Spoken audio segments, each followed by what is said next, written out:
বিসমিল্লাহির রহমানির রহিম। আসসালামু আলাইকুম ডিয়ার ভিউয়ার্স, আশা করছি সবাই ভালো আছেন, সুস্থ আছেন। আজকে আপনাদের সামনে অনেক দারুণ একটি সবজি নিয়ে হাজির হয়েছি। দেখতে পাচ্ছেন পটল। পটল কিন্তু সবজি হিসেবে খুব দারুণ একটি সবজি। এর ভিতরে কিন্তু অনেক ধরনের পুষ্টি উপাদান রয়েছে। এটি কিন্তু লিভারের মধ্যে যে সমস্যা থাকে, মানে ফ্যাটি লিভার, এটি কমাতে সাহায্য করে। এছাড়াও কিন্তু যাদের হজমের সমস্যা রয়েছে, হজমের সমস্যার সমাধান করতেও পটল কিন্তু খুব ভালো কাজ করে। আপনারা কিন্তু এই সবজিটি অবশ্যই খাবেন। এর ভিতরে বিভিন্ন ধরনের ভিটামিন রয়েছে।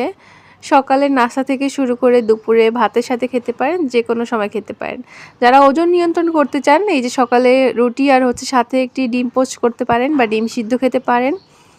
দেখতে পাচ্ছেন আমি এখানে রুটি নিয়েছি। ডায়াবেটিসের জন্য অবশ্যই কিন্তু আপনারা রুটি খাবেন, আর অবশ্যই লাল আটা রুটিটা খাওয়ার চেষ্টা করবেন। এখানে দেখতে পাচ্ছেন যে রুটি, আর সাথে আমি কি নিয়েছি, এই দেখেন পটল ভাজি নিয়েছি। এই পটল ভাজিটা কিন্তু খুবই ভালো। এর ভিতরে ভিটামিন এ রয়েছে, ভিটামিন সি রয়েছে।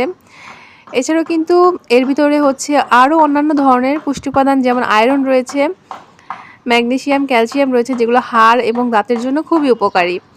তো আপনারা কিন্তু আজকে থেকেই পটল খাওয়া শুরু করে দেন। আর যারা ওজন নিয়ন্ত্রণ করতে চান, তাদের জন্য বলবো যে অবশ্যই কিন্তু পটল খাওয়ার চেষ্টা করবেন, কারণ এর ক্যালোরি খুবই কম, যা ওজন নিয়ন্ত্রণ করতে সাহায্য করে।